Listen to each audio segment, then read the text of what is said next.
اعوذ باللہ من الشیطان الرجیم بسم اللہ الرحمن الرحیم الحمد للہ رب العالمین والصلاة والسلام علی اشرف الانبیاء والمرسلین وآلہ الطیبین الطاہرین لا سیما الامام السابق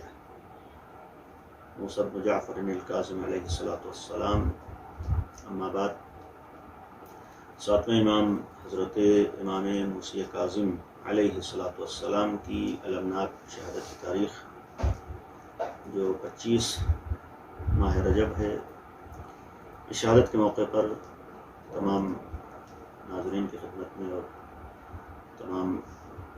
اس وقت موجود افراد کی خدمت میں تعزیت و تسلیت کے ساتھ کچھ دیر امام کا تذکرہ ہے کہ سلسلہ امامت کی 7ویں کڑی اور سلسلہ عصمت کی 9ویں کڑی، یعنی چھٹے امام امام جعفر صادق علیہ الصلوۃ والسلام کے بیٹے امام موسیٰ کاظم علیہ الصلوۃ والسلام کہ آپ کی ولادت باسعادت جیسا کہ مشہور ہے 7 ماہ صفر 128 ہجری میں ہوئی ہے، اور 25 ماہ رجب امام کی شہادت کی تاریخ ہے. اور یہ بھی ایک امام کی زندگی کا ایک اہم پہلو ہے اور ایک اہم موڑ ہے کہ قید خانے میں آپ کی شہادت ہوئی. امام کی حیات مبارکہ میں اور امام کی پاک و پاکیزہ زندگی میں بہت سے اہم واقعات اور درس ہمارے لیے ہیں. امام کا جو مشہور لقب ہے کاظم ہے، ورنہ نامی اسم گرامی آپ کا کاظم ہے. موسیٰ نام ہے اور امام کا سب سے مشہور لقب کاظم ہے. اور یہ بظاہر اگر غور کریں امام کا جو لقب قرار پایا ہے کاظم، ورنہ القاب تو بہت سے ہیں، مثلا باب الحوائج ہیں یا اس طرح کے. عبد صالح نام کا ایک لقب ہے، لیکن کاظم سب سے زیادہ مشہور ہے. اصل نام اگرچہ موسیٰ ہے. اس کی ایک وجہ اور ایک سبب یہ بھی ہے کہ ایسے دور میں اور ایسے حالات میں کہ جہاں زیادہ تر زندگی قید خانوں میں گزری ہے، اس لیے کہ امام کے سلسلے میں ملتا ہے کہ بنی عباس کا دور شروع ہو چکا تھا اور بنی عباس کا دور ہے، مختلف حکام گزرے ہیں، امام کو بار بار قید کیا جاتا تھا، امام آزاد ہوتے تھے پھر قید ہوتے تھے. ایسے حالات میں خوشنودی خدا کے لیے اور ان حالات کے اوپر صبر و تحمل کا مظاہرہ کرتے ہوئے غصے کو پی جانا، یہ صرف امام کا کارنامہ ہے، امام کا کام ہے. لہٰذا چونکہ ان حالات میں امام نے غصے پر قابو رکھا ہے، خوشنودی خدا کے لیے اور اللہ کی رضا کو نگاہ میں رکھا ہے، لہٰذا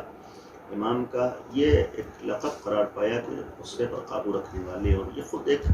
لقب انسان کے لیے پیغام ہے کہ زندگی میں کامیابی کا ایک بہت بڑا راستہ اپنے اوپر قابو رکھنا اور اپنے غصے کے اوپر قابو رکھنا ہے. حالانکہ امام کی حیات مبارکہ میں ایسے ایسے حساس اور امتحانی مرحلے آئے ہیں کہ جہاں پر حتیٰ قید خانے میں بھی امام کے سامنے آزمائش اور امتحان کا مرحلہ اس طرح کا تھا کہ اپنے اعتبار سے لوگوں نے سوچا یا حاکم نے سوچا کہ امام کو برقلا لے یا بہکا لے. ایک عرصے تک قید خانے میں رہنے کے بعد پھر امام کی خدمت میں کنیز کو بھیجا جاتا ہے اور ایک عورت کو بھیجا جائے. اپنے اعتبار سے ذہن میں یہ ہے کہ ہم امام کو آزمائیں گے یا ہمیں موقع مل جائے گا، تنہائی کا موقع ہے اور ایک عرصے سے امام قید میں ہیں، لہذا اپنے طور پر یہ سازش ہوئی اور یہ کوشش ہوئی. لیکن نتیجہ یہ ہوگا کہ آنے والی آتی ہے. اور پھر انداز یہ ہے کہ تاریخ نے خود نقل کیا ہے کہ جب حاکم نے اپنے منصوبے کے تحت اپنے آدمی کو بھیجا ہے کہ جاؤ دیکھو اب تو ہم کامیاب ہو گئے اور ہمیں امام کے خلاف ایک موقع مل گیا، لیکن وہاں جا کر قید خانے میں انداز یہ ہے کہ وہ کنیز جسے سازش کے تحت بھیجا گیا تھا وہ خود سجدے میں اللہ کی بارگاہ میں سر کو جھکائے ہوئے گریہ وزاری کر رہی ہے اور اللہ کی عبادت میں مصروف ہے. یہ معمولی عمل نہیں تھا. اس سے خود حاکم وقت بھی متاثر ہوا اور جب سب سے پہلا سوال اس سے کیا ہے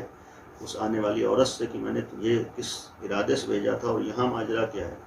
تو اس کے سلسلے میں یہ موجود ہے کہ اس نے کہا کہ جب میں پہنچی ہوں برے ارادے سے اور بری نیت سے، تو اس وقت میں نے جو منظر دیکھا ہے کہ پرانے بہشت صف باندھے ہوئے کھڑی ہوئی ہیں. اور یہی جملہ ہے کہ ایسی ذات اور ایسا ایک انسان کہ جو قرآن بہشت کی جانب بھی عبادت الہی کے مقابلے میں توجہ نہ دے، وہ دنیاوی ایسے مواقع کی طرف توجہ دیتے ناممکن ہے۔ اس عمل نے اور اس ذات کی عظمت نے ہمیں متاثر کیا اور ہم نے اس کی عظمت کے آگے سر کو سجدے میں رکھا ہے۔ اور یہاں پر ایسے آئے ہوئے اور اس نیت سے آئے ہوئے افراد کا امام کی بارگاہ میں سر کو سجدے میں رکھ دینا ایک طرف یہ بھی پیغام تھا کہ حق والوں کے خلاف مختلف طریقے سے سازشیں بھی ہوتی ہیں، کوششیں بھی ہوتی ہیں اور آزمایا جاتا ہے، امتحان لیا جاتا ہے، لیکن ایک امتحان و آزمائش کے ساتھ ساتھ ایک بہت بڑا اس موقع پر عظمت امامت کا پہلو بھی سامنے آتا ہے کہ دنیا امام کی عظمت کو پہچانے اور جانشین پیغمبر کون ہوتا ہے اور امام وقت کسے کہتے ہیں، اور یہ منصب امامت اللہ نے کیسے افراد کو عطا کیا ہے۔ یہ تاریخ کا واقعہ ہے کہ ایک بری نیت سے عورت آتی ہے اور امام کے سلسلے میں اس برے ارادے کو رکھ کے آنے کے بعد اپنے اعتبار سے اس نے کوشش کیا ہے، لیکن نتیجہ یہ ہوا ہے کہ وہ صرف اپنے برے ارادے ہی سے منحرف نہیں ہوئی بلکہ اس نے امام کی بارگاہ میں بھی سر کو جھکا کر حق کو تسلیم کیا ہے۔ تاریخ کا ایک واقعہ یہ امام کاظم کا ہے، لیکن خود قرآن کریم نے نقل کیا ہے کہ جب جناب یوسف جیسے ایک نبی کے سامنے اس طرح کا مرحلہ آیا ہے اور ایک آزمائش اور امتحان کا موقع آیا ہے کہ جہاں پر زلیخا نے جناب یوسف کے سامنے برا ارادہ کیا ہے، تو خود قرآن نے کہا کہ جناب یوسف نے اس وقت اپنی حفاظت کی ہے، جناب یوسف نے اپنے کو بچایا ہے۔ یہ گویا امام کاظم کا واقعہ دنیا کے لیے پیغام تھا کہ وہ نبوت تھی اور وہ رسالت تھی، اور جناب یوسف تھے جنہوں نے بری نیت سے آئی ہوئی عورت کے مقابلے میں اپنے دامن کو بچایا ہے۔ یہاں امام کاظم علیہ السلام کا کمال یہ ہے کہ صرف اپنے دامن کو نہیں بچایا بلکہ بری نیت سے آنے والی ایک ایسی ذات کو بھی حق کا راستہ دکھا دیا ہے، اسے بھی حق کے آگے سر جھکانے پر مجبور کیا۔ یہ ایک عظمت امامت بھی تھی اور امامت کا ایک کمال تھا۔ ایسے دور سے امام زندگی گزر رہے ہیں اور ایسے دور سے امام کی زندگی گزری ہے، اور یہ ایک حساس موقع یہاں پر یہ بھی آیا ہے کہ ساتویں امام کے زمانے میں علی ابن یقطین جیسی ایک ذات ہیں جو امام کے صحابی ہیں، امام کے چاہنے والے ہیں، اور علی ابن یقطین کو امام نے اجازت دی ہے کہ حاکم وقت کے ساتھ شریک ہوں، حاکم وقت کے ساتھ بعنوان وزیر اعظم ایک منصب کو قبول کریں۔ لیکن یہ بھی ایک موقع ہمارے لیے اور ایک درس اور ایک پیغام ہمارے لیے کہ امام نے اجازت دی ہے۔ اگر ہم روایات کو نگاہوں میں رکھیں، اس شرط پر اجازت دی ہے کہ تمہیں دین کی خدمت کا موقع مل رہا ہے، مومنین کی خدمت کا تمہیں موقع مل رہا ہے، اور نیت یہ ہے کہ تمہیں مومنین کی خدمت کے لیے اس منصب کو قبول کرنا ہے اور حق والوں کا سہارا دینے کے لیے اس منصب تک جانا ہے۔ لہذا صرف امام نے اجازت نہیں دی بلکہ علی ابن یقطین کی حفاظت بھی فرمائی ہے۔ ایسے موقعوں پر حفاظت فرمائی ہے کہ جہاں پر خطرات ہیں، ظاہر سی بات ہے کہ امام سے رابطہ ہے اور امام کے چاہنے والے ہیں، کہیں نہ کہیں اطرافیوں کو موقع ملتا ہی ہے ایسے افراد کے خلاف سازشیں کرنے کا۔ جب یہ چیز کسی تک پہنچی کہ ان کا رابطہ امام سے ہے تو حاکم کے سامنے علی ابن یقطین کے خلاف کوششیں بھی ہوئیں اور سازشیں بھی ہوئیں، اور ان کے خلاف جب حاکم تک بات پہنچی ہے تو خود یہاں پر عظمت امامت بھی سامنے آتی ہے اور کس طریقے سے ایک امام اپنے چاہنے والوں کی حفاظت کرتا ہے۔ شرط یہ ہے کہ چاہنے والوں کو امام کا خیال ہو۔ جس وقت امام تک یہ بات پہنچی، امام نے خود اپنی جانب سے ایک پیغام علی ابن یقطین کے نام بھیجا کہ آج سے تمہیں عالم اسلام کے طریقے پر وضو کرنا ہے۔ چونکہ امام کے چاہنے والے تھے لہذا بے چون و چرا اس حکم امام کو تسلیم کر لیا ہے اور حکم امام کے مطابق جو صحیح طریقہ تھا اور حق طریقہ تھا اس کو چھوڑ کر دوسرے طریقے پر وضو کرنا شروع کیا ہے۔ یہاں پر یہ سوال نہیں کیا کہ ہم اپنے طریقوں کیوں چھوڑ دیں، مصلحت امام کیا ہے، امام کی مرضی کیا ہے، یہ امام جانتا ہے۔ لہذا علی ابن یقطین نے اس کے مطابق وضو کرنا شروع کیا ہے۔ نتیجہ کیا ہے کہ ادھر سے حاکم نے سازش کے تحت یہ چاہا کہ پتہ لگائیں کہ حقیقت کیا ہے۔ علی ابن یقطین کے سلسلے میں چھپ کر اس نے دیکھنا چاہا کہ ہم پتہ لگائیں کہ یہ کس دین کے اوپر ہے، آیا علی ابن موسیٰ بن جعفر کے چاہنے والے ہیں یا ہمارے مذہب پر ہیں۔ جب اس نے چھپ کر دیکھا تو حکم امام کے مطابق وہ تنہائی میں بھی عالم اسلام کے طریقے پر وضو کر رہے، تو اسے یقین ہو گیا کہ جو تنہائی میں اس طریقے سے وضو کر رہا ہو، نہیں ہو سکتا ہے کہ وہ موسیٰ بن جعفر کا پیروکار ہو یا ان کے دین کے اوپر ہو۔ یہی چیز سبب بنی کہ علی ابن یقطین کی جان بچی ہے۔ امام نے علی ابن یقطین جیسے چاہنے والے کی جان بچا کر ایک پیغام یہ بھی دیا ہے کہ اگر ہم بھی حکم امام کے تابع رہیں تو اس وقت جو امام موجود ہے اس کی نگاہیں ہماری طرف ہیں۔ لیکن یہی امام ہے. امام کا ایک طویل عرصہ قید خانوں میں گزرا ہے، اور اسی قید خانے میں ہارون رشید نے اپنے سندھی ابن شاہد کے ذریعے سے زہر دلوایا ہے، اور جس وقت امام پر زہر کا اثر ہوا ہے اسی قید خانے میں امام دنیا سے رخصت ہوئے ہیں. اور مظلومیت کا عالم یہ ہے کہ امام کے سلسلے میں جو زیارت موجود ہے، اس زیارت کا ایک جملہ ہے کہ میرا سلام ہو اس امام کے اوپر کہ جسے اس قید خانے میں رکھا گیا جہاں دن کی دھوپ بھی تھی اور رات کی اوس بھی تھی. یہ بعض روایات میں بالکل اس کے برعکس ایک جملہ ہے کہ امام کو ایسے قید خانے میں رکھا گیا، قارس سجون کہا گیا ہے، یعنی انتہائی تاریخ قید خانوں میں، ایسی جگہ پر کہ جہاں کسی طرح کی کوئی خبر نہیں، جہاں کسی طرح کی کوئی رسائی نہیں ہے، ایسی جگہ امام دنیا سے گزرے ہیں اور امام کی شہادت ہوئی ہے. اور روایات میں ہے کہ جس وقت امام کی شہادت قید خانے میں ہوئی ہے، امام کے جنازے کو قید خانے سے نکالا گیا ہے. تو یہاں تک روایت ہے کہ جس وقت امام کے اوپر زہر کا اثر ہوا ہے تو 3 دن تک امام اسی قید خانے میں زہر سے تڑپتے رہے. 25 رجب کو امام کی شہادت ہوئی ہے، اور اس شہادت کے بعد جس وقت امام کے قید خانوں کو پل بغداد پہ لا کر رکھا گیا ہے. ایک عجیب و غریب جملہ ہے ساتویں امام کے سلسلے میں کہ مصلحت خدا یہ بھی ہے کہ امام کا ایک عرصہ قید خانے میں گزرا، آزاد ہوتے تھے، پھر قید ہوتے تھے، پھر آزاد ہوتے تھے. سب سے زیادہ اولادیں اگر کسی امام کی ہیں تو ان میں سے ساتویں امام بھی ہیں.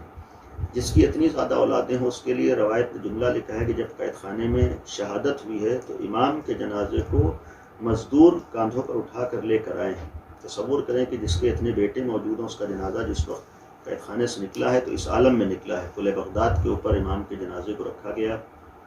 اور یہاں پر لوہار کو بلایا گیا ہے ہتھکڑیوں بیڑیوں کو کاٹنے کے لیے. اس کا ایک مطلب یہ ہے کہ امام کو قید خانے میں ہتھکڑیوں بیڑیوں کے ساتھ رکھا گیا. اسی عالم میں امام کی شہادت بھی ہوئی، اور یہاں پر یہ جملہ مشہور ہے کہ جس وقت ہتھکڑیاں بیڑیاں کٹی ہیں، اس لوہار کا جملہ ہے کہ جب میں نے ہتھکڑیاں بیڑیاں کاٹی ہیں تو امام کے جسم مبارک پر گوشت نام کی کوئی چیز باقی نہیں رہ گئی تھی. اس عالم میں امام دنیا سے رخصت ہوئے ہیں، لیکن کم از کم اتنا تو تھا کہ امام کی شہادت کے بعد جب پل بغداد تک امام کا جنازہ آیا ہے، حاکم وقت نے اپنے جرم کو چھپانے کے لیے صحیح پھر امام کے جنازے کو شان و شوکت سے اٹھنے دیا. امام کا جنازہ شان و شوکت سے اٹھا ہے، چاہنے والے شریک ہوئے ہیں، اور آج کا جو کاظمین مشہور ہے اس جگہ پر امام کے جنازے کو دفن کیا گیا ہے. ایسے کسی بھی موقع پر کہ جب کوئی امام ہی کیوں نہ مظلومیت سے گیا ہو، اس مظلومیت کے موقع پر اگر کوئی تصور سامنے آتا ہے تو کربلا کا ہے، کیونکہ خود امام حسن کا ایک جملہ ہے کہ لا یوم کا یوم کا یا ابا عبداللہ، یعنی ہر امام کی مصیبت ایک طرف ہے. ساتویں امام شہید ہوئے ہیں، ساتویں امام کو زہر سے شہید کیا گیا ہے. امام قید خانے میں دنیا سے رخصت ہوئے ہیں، پردیس ہے، غریب الوطنی ہے. امام کے جنازے کو حمال اٹھا کر لائے ہیں. امام کے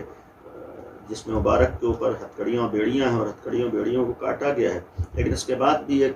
امام کا ہی جملہ ہے کہ ایک طرف یہ مصیبت ہے لیکن دوسری طرف کربلا والے سید الشہداء کی مصیبت ہے کہ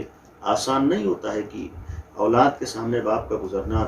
یقیناً ساتویں امام دنیا سے گئے، بیٹے موجود تھے، لیکن اس مظلومیت کے بعد جو منزل آئی ان بیٹوں نے یہ منظر دیکھا ہے کہ باپ کا جنازہ شان و شوکت سے اٹھا ہے. کربلا وہ جگہ ہے کہ جہاں پر ایک بیٹا موجود تھا، ہاتھوں میں ہتھکڑیاں تھیں، پیروں میں بیڑیاں تھیں،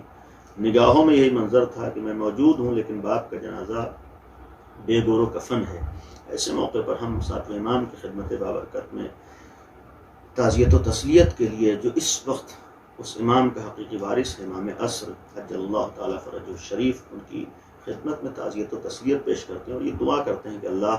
ہم سب کو امام کی، امام کاظم کی اور آخر امام کی حقیقی اور واقعی معرفت عطا فرمائے. اور نام نامی امام کا باب الحوائج تھا. دعا کریں خدا کی بارگاہ میں اسی باب الحوائج کے واسطے سے، یعنی جو حاجتوں کا دروازہ ہے، کہ دنیا میں امن و امان قائم ہو، دنیا سے ہر طرح کے ظلم و ستم، فتنہ و فساد کا خاتمہ ہو، دنیا سے ظلم و ظالمین کا خاتمہ ہم دعا کرتے ہیں. اور ہم سب کی ایسے ہر موقع پر بلکہ ہر وقت ہماری اصل دعا یہی ہو کہ جو زمانے کا امام ہے، جو زمانے کی حجت ہے، اس کے ظہور میں تعجیل ہو اور ہم سب اپنی نگاہوں سے وہ منظر دیکھ سکیں کہ ہمارا آخری امام دنیا میں عدل انصاف کا پرچم لہرا رہا ہو. وآخر دعوانا ان الحمد للہ رب العالمین.